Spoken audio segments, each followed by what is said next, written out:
अस्सलाम वालेकुम। दुरूद शरीफ पढ़ लो। ये लोग किधर गायब हो गए हैं?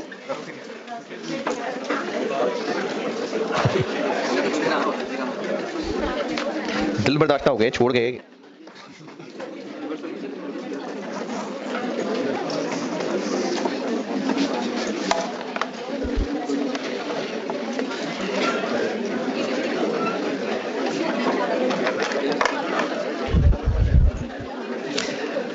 दो सवाल होमवर्क दिए नहीं थे? हाँ तो नहीं दिए थे ना, आप दे रहा हूं। दो सवाल होमवर्क आसान से हैं, इसलिए दो हैं, कल फिर एक दे दूंगा। एक स्प्रिंग 21 और एक स्प्रिंग 17। एक स्प्रिंग 2021 अटेम्प्ट का सवाल है, मेरी बुक में होगा वो क्वेश्चन 5, और एक स्प्रिंग 2017, ये कुछ 9-10 में से होगा, क्वेश्चन 9। नहीं प्लैटिनम नहीं है। एक स्प्रिंग 2021 अटेम्प्ट का है मेहनत लिमिटेड, और एक स्प्रिंग 2017 अटेम्प्ट का है रावी लिमिटेड। आसान से हैं। एक में इनपुट अच्छा मजे का है, वैसे आसान है सवाल। स्प्रिंग 21 और स्प्रिंग 17। स्प्रिंग 21 मेरी बुक में क्वेश्चन नंबर 5 है मेहनत लिमिटेड के नाम से, और स्प्रिंग 17 मेरी बुक में क्वेश्चन नंबर 9 है रावी लिमिटेड के नाम से। ये दो सवाल होमवर्क है। इस चैप्टर का तीसरा हिस्सा जॉइंट, बस हो जाएगा खत्म करीब। जॉइंट और बाय प्रोडक्ट्स।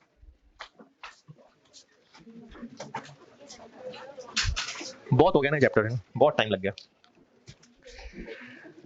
जॉइंट और बाय प्रोडक्ट्स, इसमें से पहले बता रहा हूं जॉइंट प्रोडक्ट।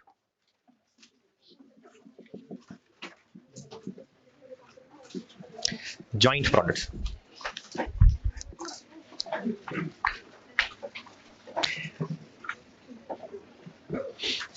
अच्छा, अगर कोई दूध दही का एक्सपर्ट यहां बैठा हुआ है तो मेरी गलतियां ना निकालना, एमी समझाने के लिए मिसाल बता रहा हूं।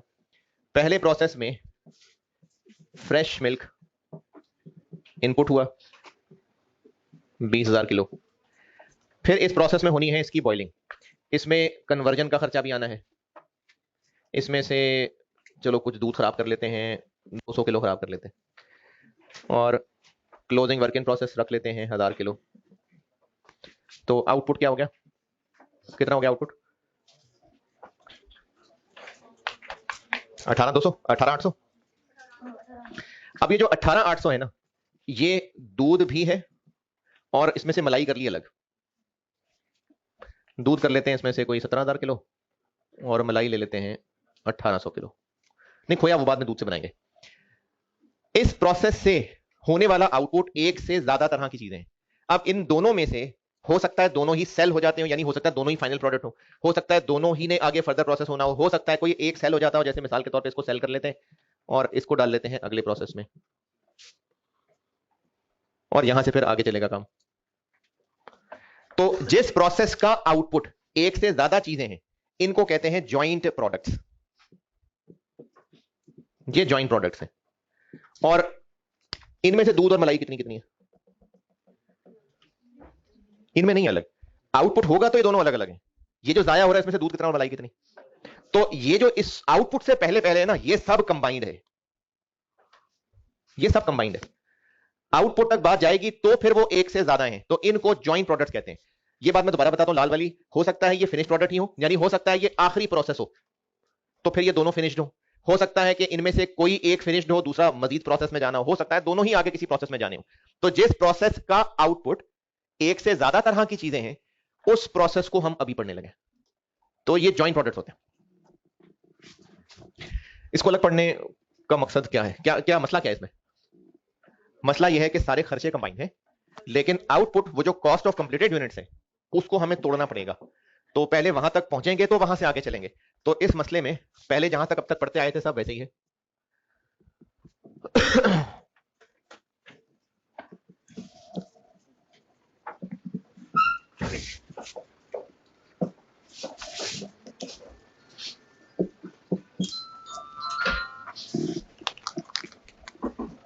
बस अब नया काम ये होगा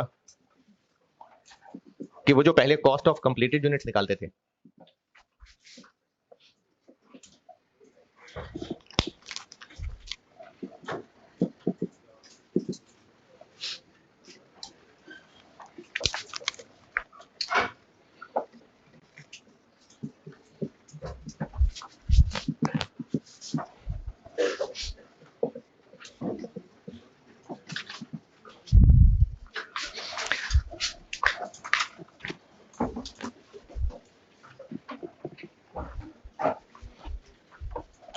ये जो कॉस्ट ऑफ कंप्यूटेड यूनिट होगी इसको इन दोनों में बांटेंगे। अब अगर इन दोनों में बांटना है क्योंकि कैलकुलेट तो टोटल ही होगी, बांटने के लिए कोई रेशो ही लेनी होगी। तो अब वो जो रेशो है ना वो दो चलती है मार्केट में, या तो चलती है टोटल क्वांटिटीज या फिर चलती है टोटल एनआरबी।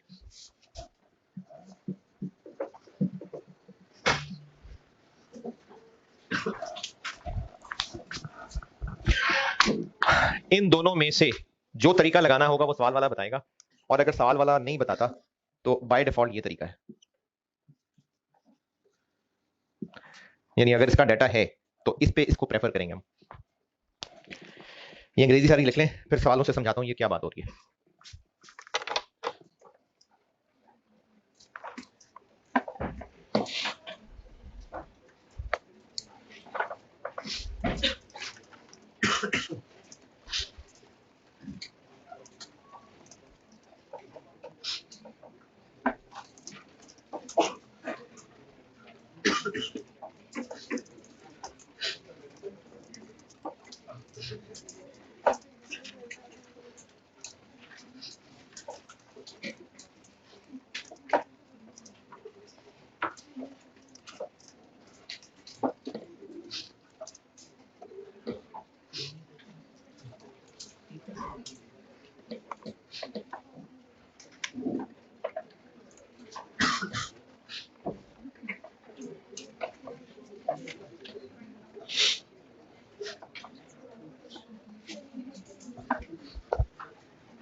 हाँ जी, यहां तक noted.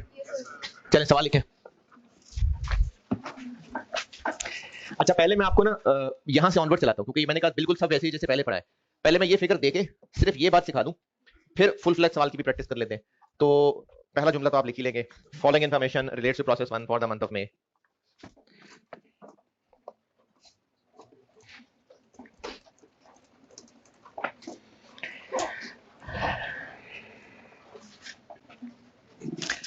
Total cost of completed units, total cost of completed units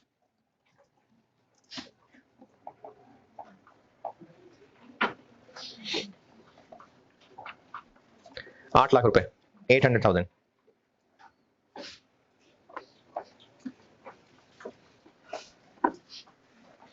और आउटपुट कंप्राइजेज ऑफ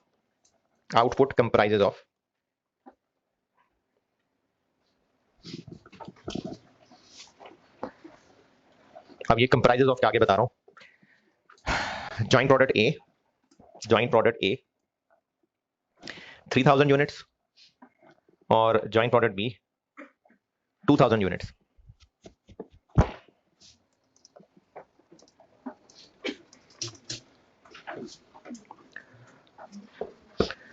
रिक्वायर्ड है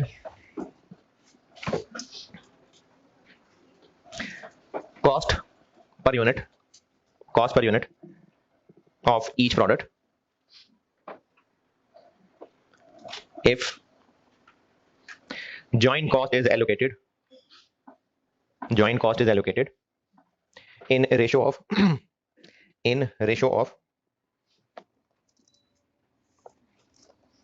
quantities produced.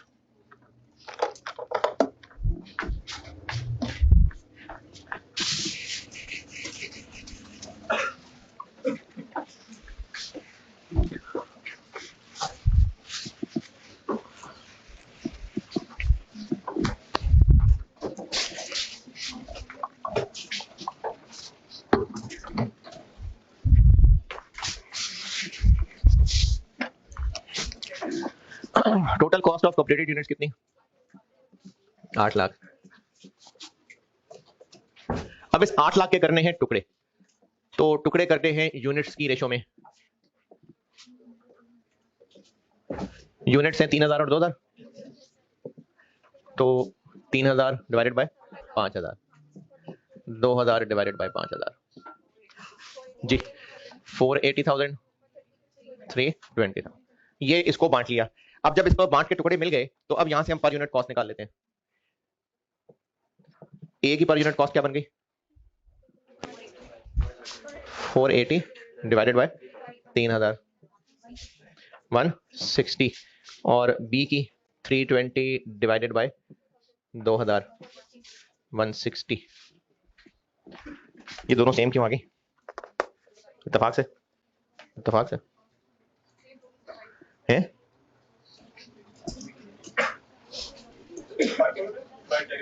हाँ, हमने 8 लाख को 5000 से डिवाइड किया है।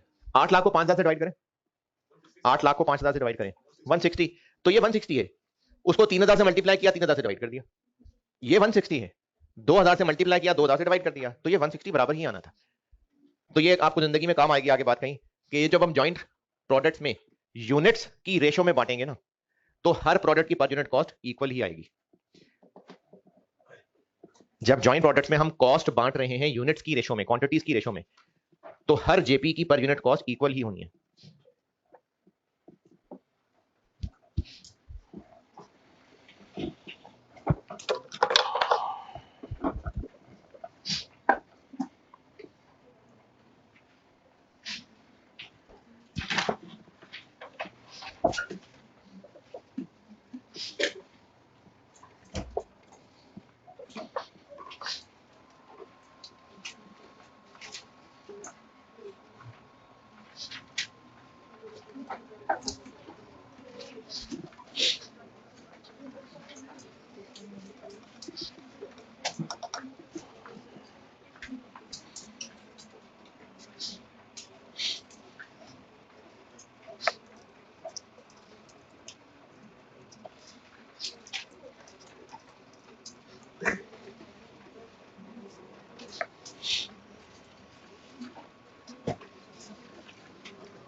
चलिए और लिखें सवाल।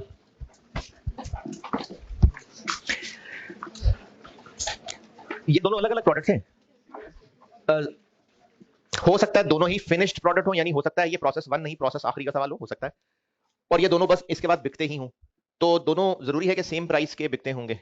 नहीं। तो फिर ये इंसाफ है? ज्यादा फेयर क्या है फिर? किसको ज्यादा कॉस्ट बंटनी चाहिए? जो ज्यादा कमा के देता है। लिखें सवाल। ये यहां तक तो सेम, रिक्वायरमेंट से ऊपर पर तक तो सेम ही लिखें, यानी वही 8 लाख और वही 2000, 3000, ये तो सेम लिख लें। कॉस्ट ऑफ कंप्लीटेड यूनिट यही 8 लाख, आउटपुट कंप्राइजेस ऑफ वाली बात भी सेम। ये 3 चीजें लिखें, फिर बताता हूं आगे। 8 लाख और ये 3000, 2000 वाली बात रिपीट करें, आगे बताता हूं।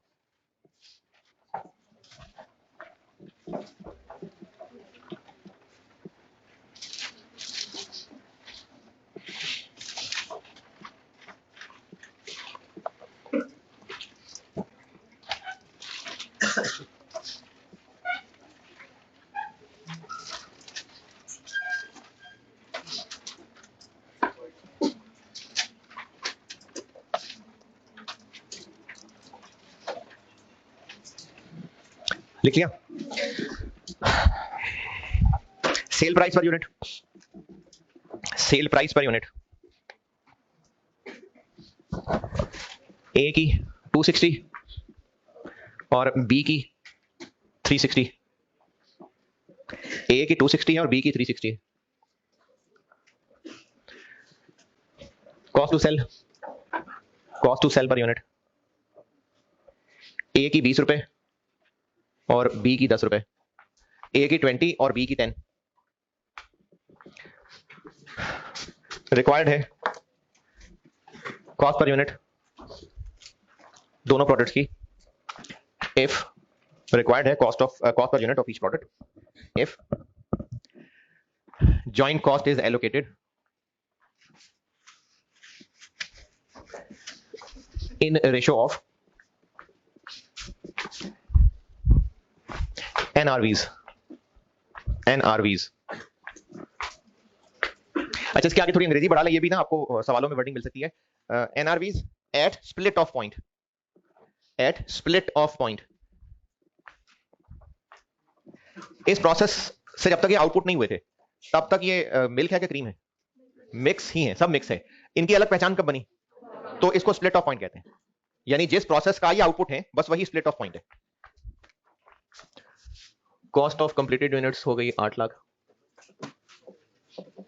जिस प्रोसेस का आउटपुट है ना जॉइंट प्रोडक्ट, तो उसी को ही स्प्लिट ऑफ पॉइंट कह रहे हैं। उस प्रोसेस का आउटपुट होना ही स्प्लिट ऑफ पॉइंट है।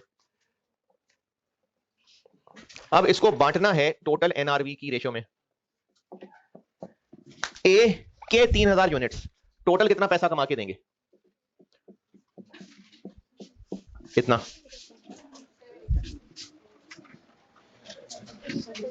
720। और बी के 2000 यूनिट्स टोटल कितना पैसा कमा देंगे?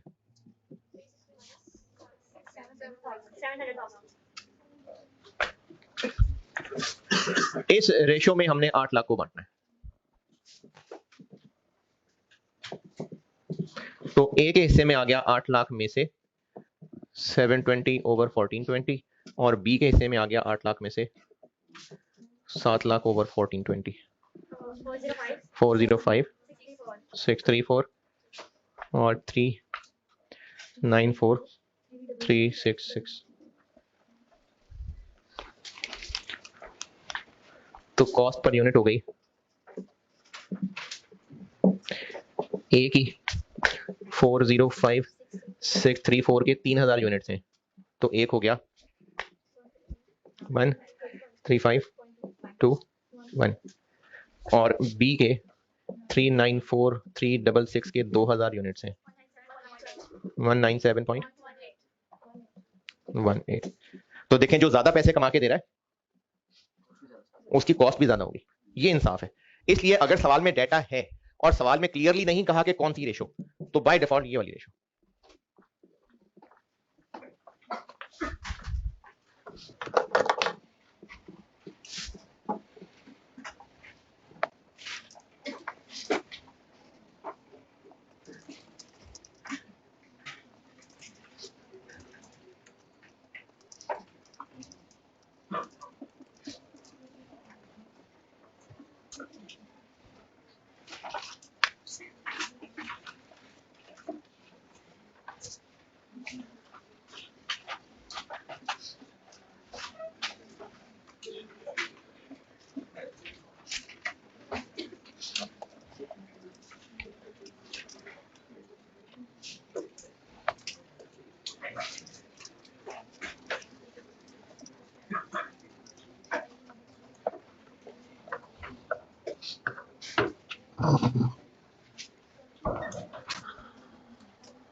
हाँ जी, कोई मुश्किल परेशानी?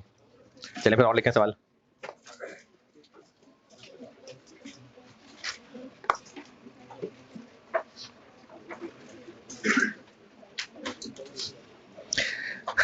ये सेम बात लिख लें भाई, 8 लाख और 3000 2000 वाली सेम लिखें।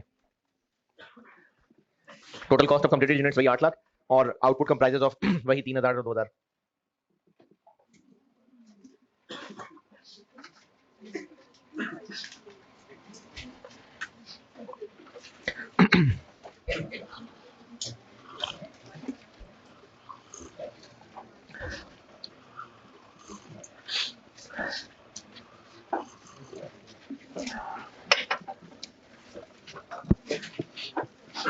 प्रोडक्ट ए अच्छा जी, एक second. Product A,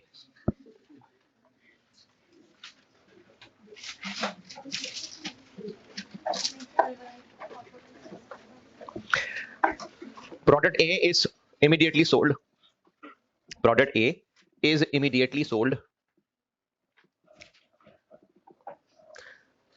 for 280 per unit after incurring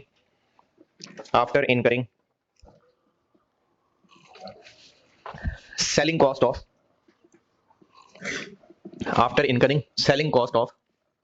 rupees 10 per unit. 10 per unit. Product B is sold for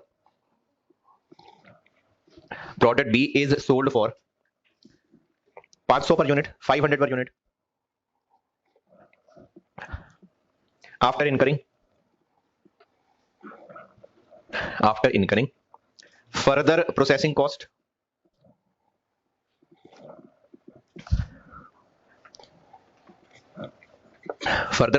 of 80 per unit and selling cost of 15 per unit, 15 per unit. अच्छा, ये क्या चीज हो गई? अब ये जो फर्दर प्रोसेस होगा वो 80 उस पे और खर्च होगा, उसके बाद 500 का बिकेगा। तो अब क्या फर्क पड़ेगा सवाल में? अब 500 में से 80 भी माइनस होगा और 15 भी माइनस होगा, क्योंकि एनआरबी तो होती है कितने का बिकेगा माइनस क्या क्या खर्चा होगा, और रिक्वायरमेंट सेम है दोनों की पर यूनिट कॉस्ट अगर एनआरबी रेशो हो तो।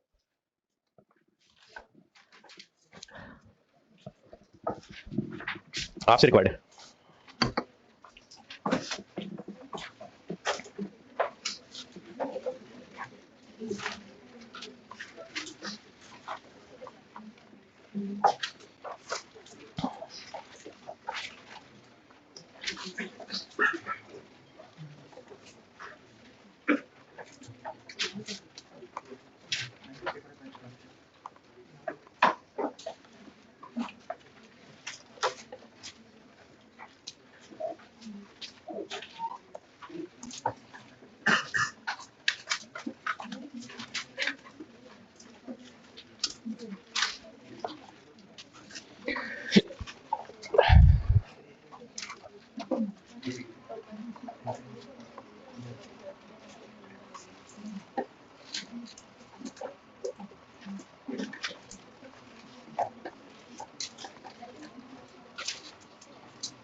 हाँ जी,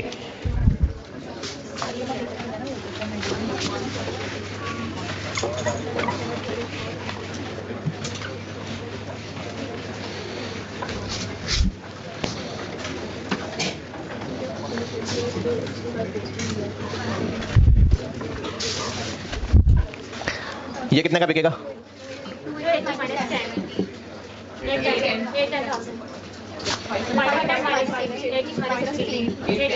भैया 10, ये तो फिर आधा आधा हो जाएगा।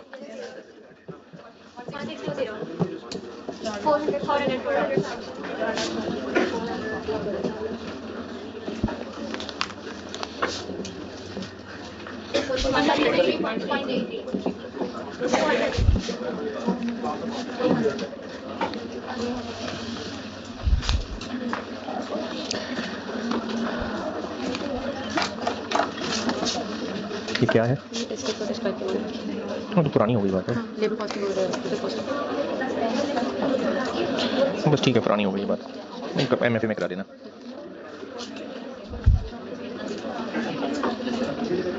चलिए अब इसका एक फुल फ्लैश सवाल करते हैं। लिखे सवाल। Following information relates to process 1 for the month of May.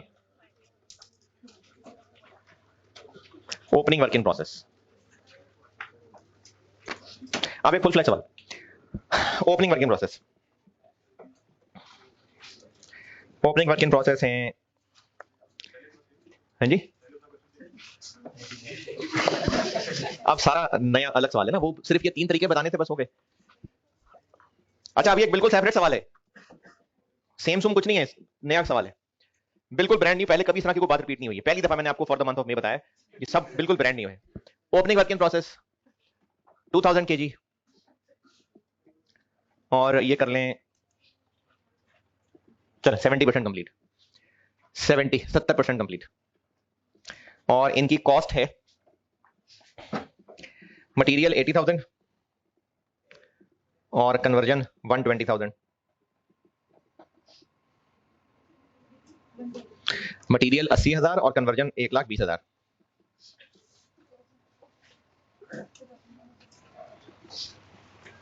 Current period data लिखें।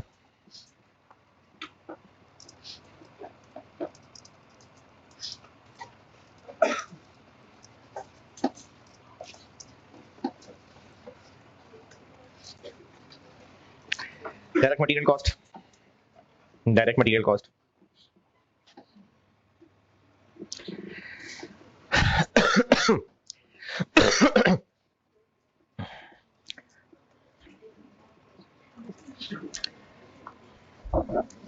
एट 10,000, 8,10,000, और ब्रैकेट में लिखें 18,000 kg।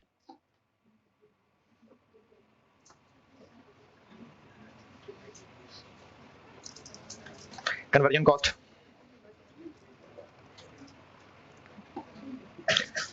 14 lakh, 1.4 million.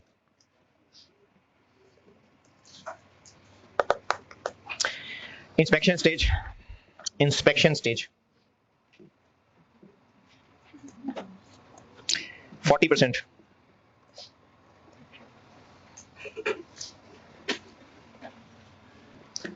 Normal loss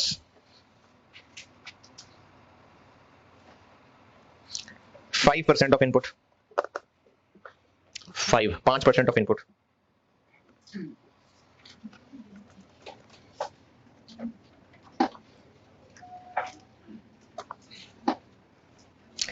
और actual loss, actual loss 1100 kilo, 1100 kg, 1100 kg। Closing work in process, closing work in process 1500 kg, 1500 kg।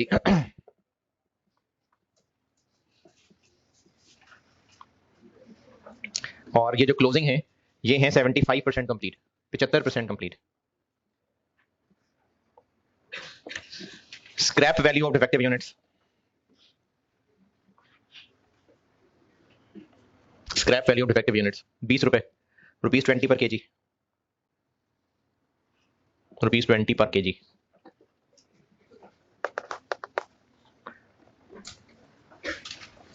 और क्या रहेगा? Output comprises of 60% joint product A and 40% joint product B.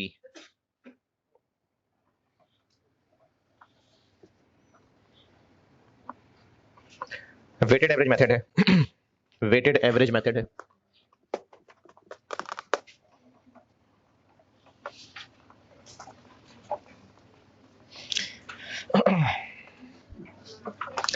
मुझसे required है। अच्छा, मैंने आपको direct material की क्वांटिटी बता दी 18,000 kg। ठीक है, ओपनिंग हो गया, क्लोजिंग हो गया, इंस्पेक्शन हो गई, क्या रह गया? हाँ, एनआरवी लिखें।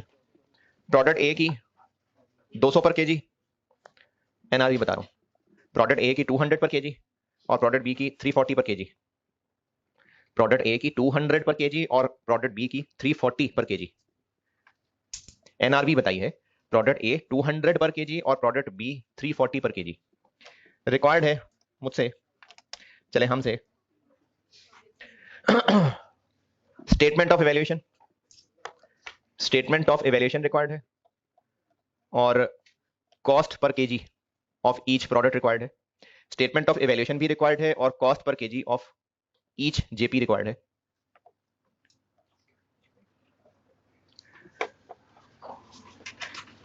हर जेपी की कॉस्ट पर केजी रिक्वायर्ड है और स्टेटमेंट ऑफ इवैल्यूएशन रिक्वायर्ड है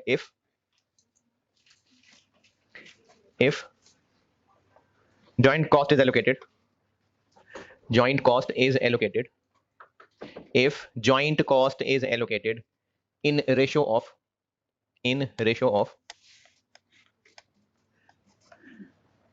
वही पार्ट ए और पार्ट बी, पार्ट ए और part B.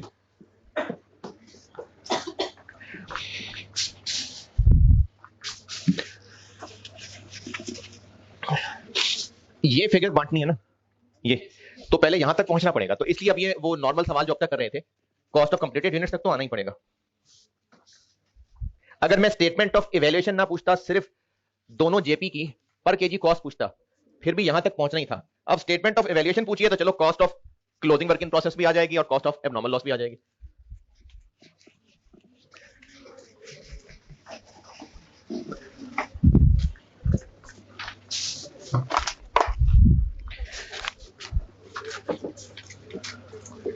Quantity schedule,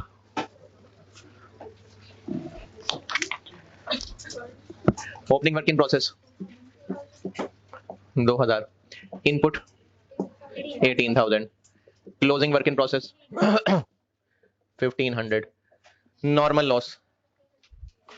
inspection stage है 40%, तो ये इंस्पेक्ट पिछले महीने हो गए थे इसलिए ये ऐड नहीं होंगे, और क्लोजिंग इंस्पेक्ट हो चुके तो ये माइनस नहीं होंगे, इसलिए इंस्पेक्टेड यूनिट्स रह गए 18,000।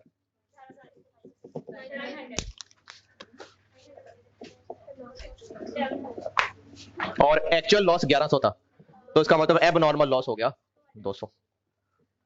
आउटपुट हो गया 17।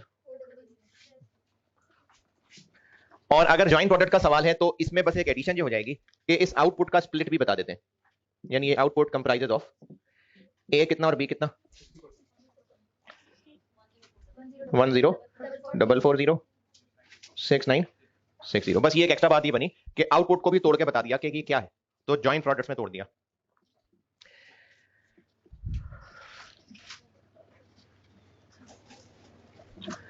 बाकी सारी कैलकुलेशंस वही हैं और उनमें आउटपुट यही इस्तेमाल होना है। ये सिर्फ इसलिए तोड़ा है क्योंकि स्टेटमेंट ऑफ इवैल्यूएशन में जाकर इसका इस्तेमाल करूंगा। ये ना भी लिखें तो ये सब वही है जो पहले करते हैं, क्योंकि कॉस्ट ऑफ कंप्लीटेड यूनिट्स तक तो पहुंचना ही है। Equivalent production,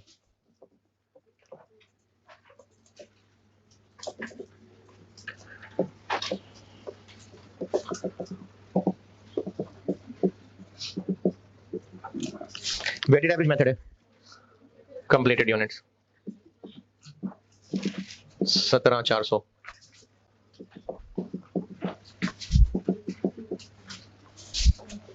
closing work in process 1500, material पूरा और कन्वर्जन 75, 1500, 1125,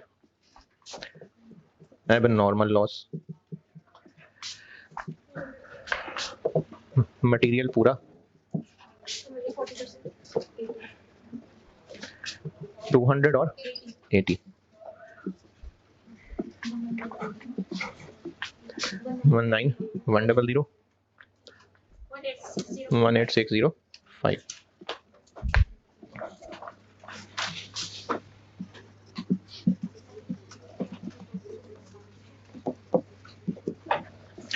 वेटेड एवरेज मेथड है।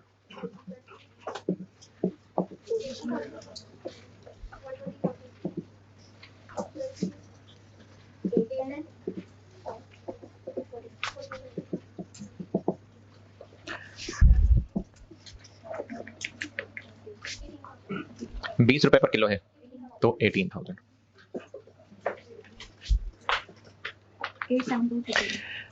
अच्छा, ये मैं शुरू में तो खैर बताया ही था, लेकिन उसके बाद मैं यही करने लग गया था। तो होता क्या है कि बच्चे भूल भाल जाते हैं हम कर क्या रहे थे, और ये याद रख लेते हैं कि नॉर्मल लॉस यहां से माइनस करते हैं सर। तो मैं नॉर्मल लॉस माइनस कर रहा हूं। नॉर्मल लॉस तो 900 किलो है, इनमें से 900 किलो नहीं माइनस कर रहा, नॉर्मल लॉस की स्क्रैप वैल्यू माइनस कर रहा हूं।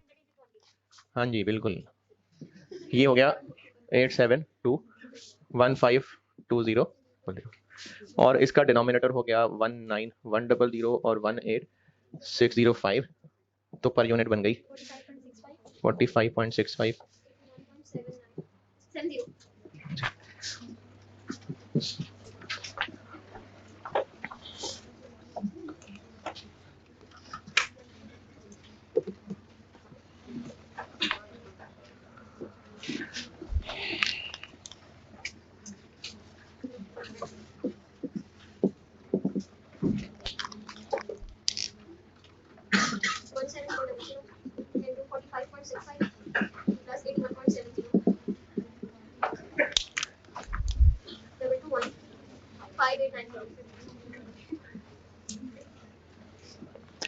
इसके बाद मैंने ये 3 लाइनों की जगह छोड़ी है।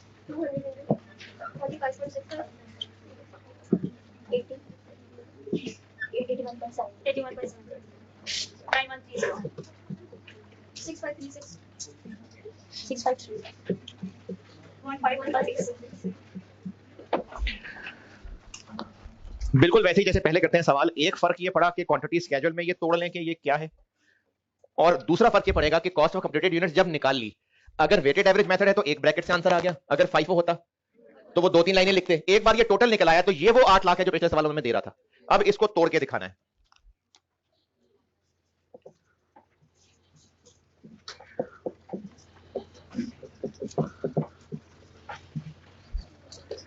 यूनिट की रेशियो में कहा है ना, चाहे इसको 60-40% लिख लें, या चाहे तो वो 10440 divided by 17400 into 6960 divided by 17400, वो ये यूनिट्स की रेशियो ही तो है। 13296336। तो कॉस्ट ऑफ कंप्लीटेड यूनिट्स को फिर ऐसे तोड़ के भी दिखाना। ये है जॉइंट प्रोडक्ट्स का एक सादा सवाल। और मैंने पूछा था कि कॉस्ट पर केजी, तो ये इधर जगह है मेरे पास, इधर निकाल देता हूं। ए की कितनी 1329534 डिवाइडेड बाय 910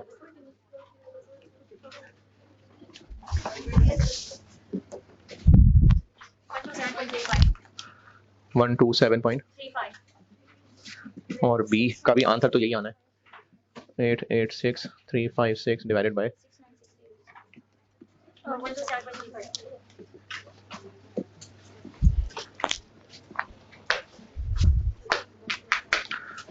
ये है अगर यूनिट्स की रेशियो में है तो। इसको कर ले नोट, फिर एनआरवी की रेशियो बनाता हूं।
अच्छा, वो कुछ बच्चों ने ना मुझसे रीसेंट अटेम्प्ट वाला वो डेबिट क्रेडिट वाला सवाल पूछा था। रीसेंट अटेम्प्ट में ना वो जॉब ऑर्डर कॉस्टिंग का सवाल आया था, तो वो मुझे किसी ने कुछ पॉइंट पूछे थे ऑनलाइन में भी, तो मैं अभी ऐसा करता हूँ उसका सोल्यूशन ना थोड़ा डिटेल वर्किंग के साथ बना के शेयर कर लूंगा, तो जिन्होंने नहीं भी वो किया जिंदगी में शायद कभी कर ही लें तो काम आ जाएगा। और ये रिकॉर्डिंग वाले बच्चे मिड टर्म आपका फिर यही कर दिया था कि आप जब मर्जी सॉल्व कर दें, हो जाएगा मार्क। अच्छा, मैंने वो पिछले लेक्चर में ये ऑनलाइन वालों की बात कर रहा हूँ, कहा था कि जो बच्चे नकल सोल्यूशन से देके टेस्ट दे देते हैं पूरे पूरे नंबर, तो जो ईमानदारी से करते हैं उनके लिए बात नहीं हो रही, जो बेईमानी से करते हैं उनको कहा था मैंने, ये नोटेड तो। अच्छा, अब ये था अगर यूनिट्स की रेशियो में बांटना है तो, अब है अगर एनआरवी की रेशियो में बांटना है, तो ये सारा सवाल नहीं दोबारा होगा, यहां तक तो ऐसे ही रहेगा, सिर्फ फर्क पड़ेगा, बल्कि इनफैक्ट ये भी यही रहेगा, सिर्फ इसका तोड़ना अलग हो जाएगा बस, तो बाकी सब वैसे ही रहेगा। अब इसको तोड़ने के लिए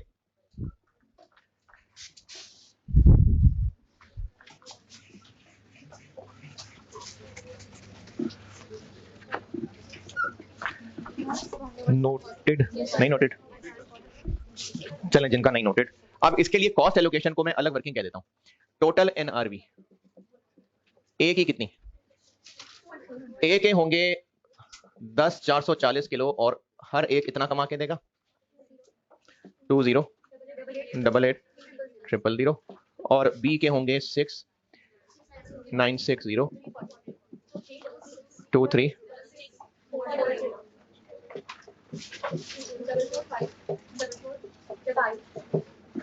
इस रेशो में आप बांटेंगे इस 22-15 को,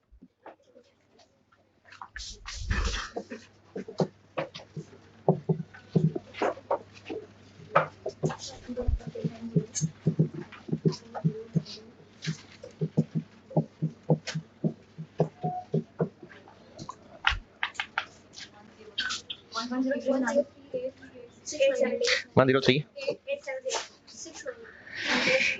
1038 698 और बी बन जाएगा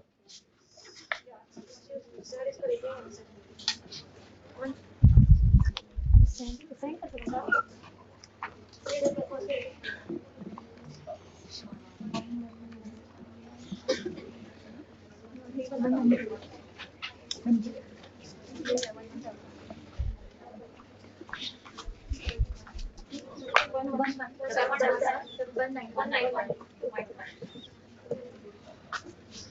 तो ये जो यहां पर इस तरह लिखा हुआ था, इसकी जगह भी आ गया।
चले ठीक है जी, कल आप प्रैक्टिस करते हैं। ठीक है, अल्लाह हाफिज।